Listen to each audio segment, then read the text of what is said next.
পরে পরবর্তীতে এই যে প্রায় আমরা 40 থেকে 42-45 দিন পার হয়েছি,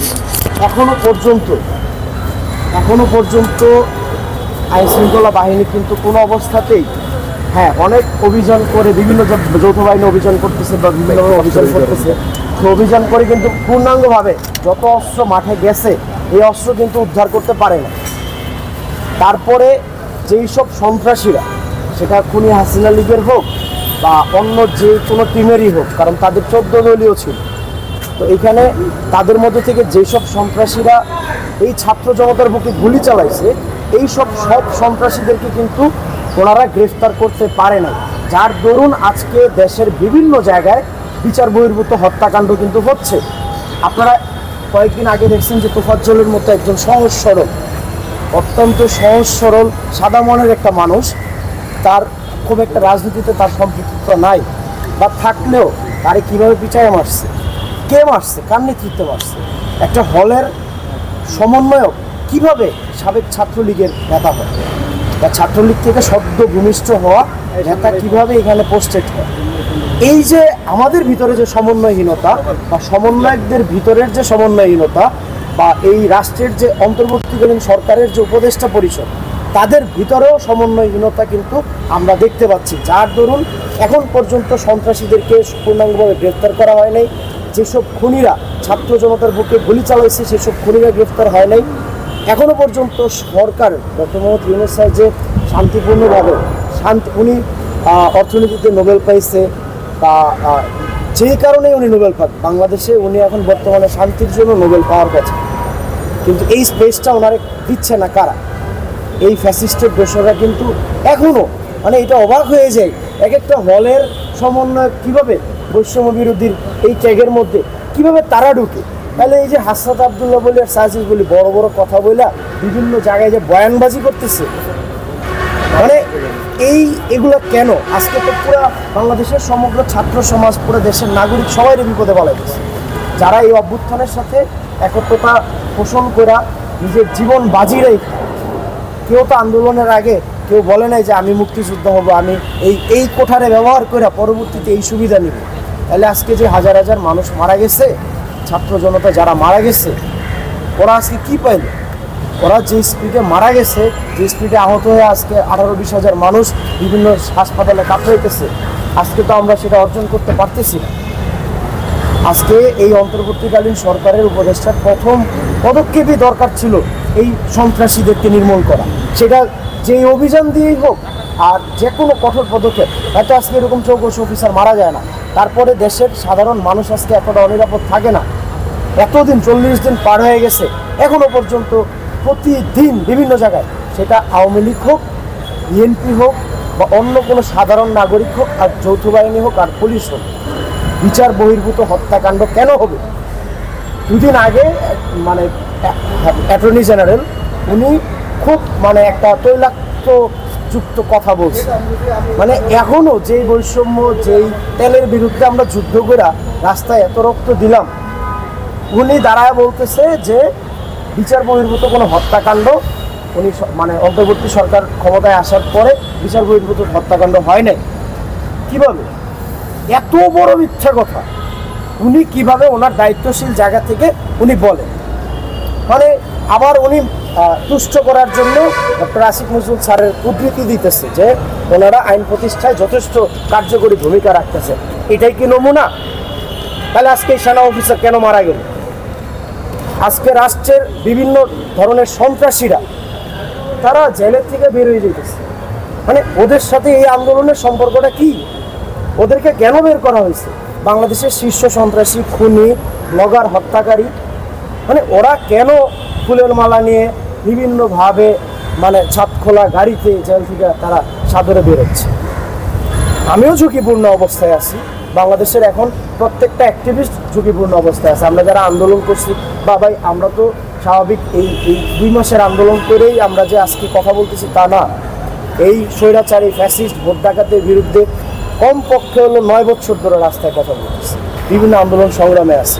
আজকে আমরা সবাই অনিরাপদ। যে 2 দিন আগে রুমিন ফারহান আপা একটা জায়গায় কথা বলছিল যে আমি তো এতদিন অনিরাপদ ছিলাম আওয়ামী লীগের সন্ত্রাসীদের কারণে, এখনো তো আমি অনিরাপদ, তাহলে এই যে আমরা সবাই, আমিও বলতেছি আমরা প্রত্যেকটা মানুষ অনিরাপদ কেন?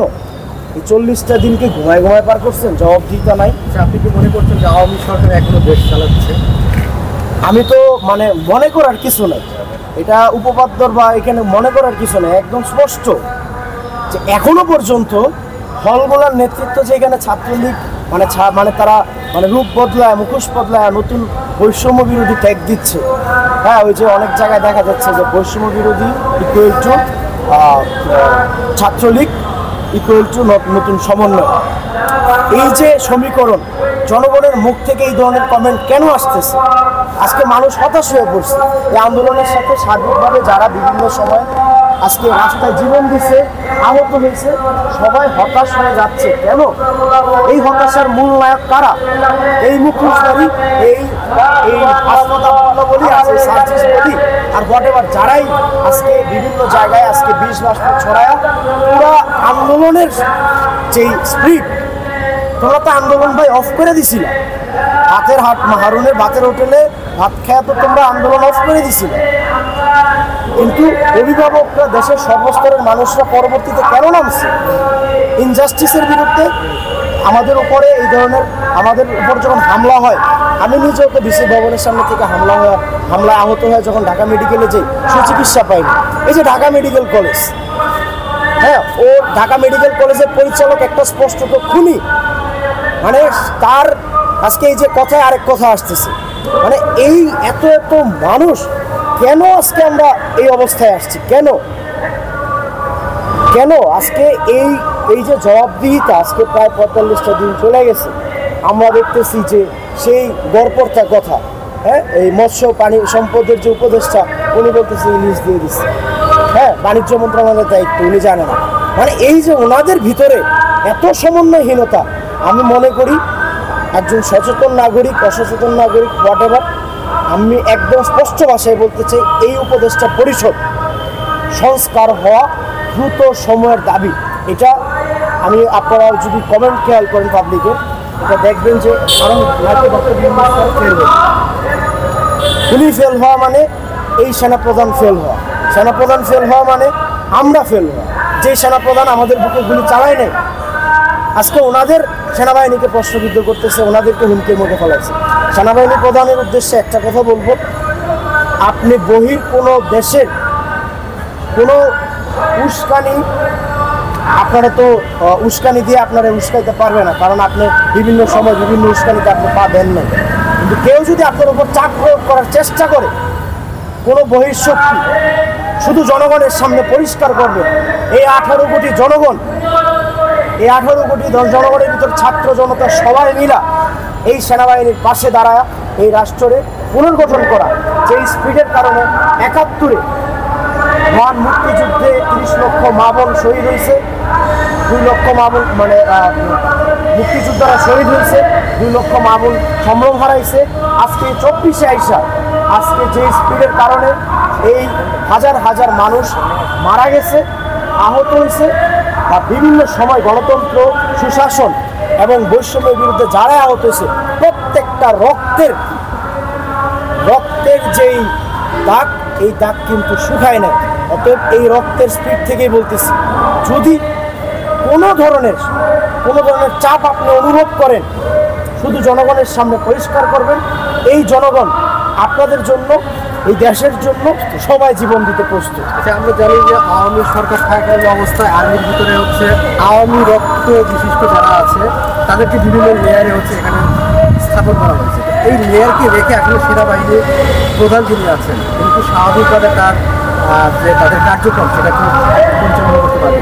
এটা আসলে এটা যে কোনো বাহিনীর প্রধান বলি বা যে কোনো ইনস্টিটিউট, যেমন একটা সচিবালয়ের একটা দপ্তর, ওই মন্ত্রণালয় কিন্তু এই ফ্যাসিস্টের এই যে তিনি 3 টার্মে 4 টার্মে যে পরিমাণ নিয়োগ করছে, বিশেষ করে গোপালীদেরকে, হ্যাঁ, গোপালীদেরকে, যেমন আনসারের যে একটা বিদ্রোহ হয়েছে, মানে আনসারের মানুষ যেই ধরনের টলারেন্স করছে, আনসারের মধ্যে বিশাল নিয়োগ, মানে বিশাল পরিমাণ সংখ্যায় শুধু গোপালগঞ্জের মানুষ ইনক্লুড করা হয়েছিল, পুলিশ বাহিনীর মধ্যে ঠিক সেমভাবে ইনক্লুড করা হয়েছিল।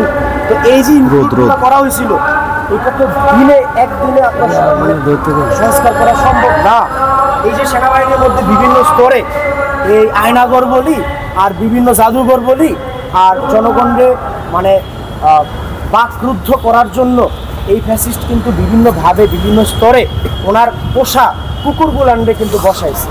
সেটা প্রত্যেকটা বাহিনী, প্রত্যেকটা মন্ত্রণালয়, প্রত্যেকটা জায়গায়। তো আমাদের সরকারের আমি মনে করি ইউনূস স্যারের সময় লাগবে, কিন্তু ওই যে সাখাওয়াত স্যার, ব্রিগেডিয়ার জেনারেল অবসরপ্রাপ্ত সাখাওয়াত স্যার, ওনার কথা খুব ভালো লাগছে। আজকে কিন্তু সবাই একই কথাই বলতেছে, কিন্তু ওনার মতো করে কিন্তু ওনারে যদি কাজ করতে দিত স্বরাষ্ট্র মন্ত্রণালয়ে, আমি মনে করি দেশে আজকে এই অবস্থা, দুরবস্থা আসতো না। কারণ এই দেশের বর্তমান যে অরাজকতা, এটাকে লাইনে আনার জন্য শক্ত হাতে শক্তভাবে দমন করতে হবে। সেইখানে যত পরিমাণ শক্ত হওয়া প্রয়োজন ততটাই শক্ত হতে হবে। কারণ আমরা দিবালোকে দেখতেছি যে ষড়যন্ত্র হচ্ছে সব মহল থেকে। সেনাবাহিনীর ভিতর কেন থাকবে না? অবশ্যই আছে, প্রত্যেকটা বাহিনীর মধ্যে আছে। কারণ ইতিপূর্বে রিক্রুটমেন্টগুলো হয়েছে বিভিন্ন কোটায়। এই কোটায় যারা রিক্রুটমেন্ট হয়েছে এক ধাক্কায় তো সবাই